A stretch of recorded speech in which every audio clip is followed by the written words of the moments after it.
மாற்றிக்கொள்வதற்கு தங்களை அயராது அர்ப்பணித்து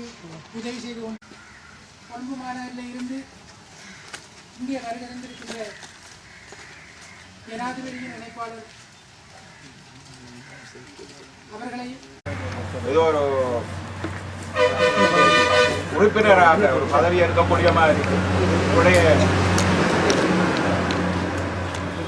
இது நீங்க இன்னமும் கொஞ்சம்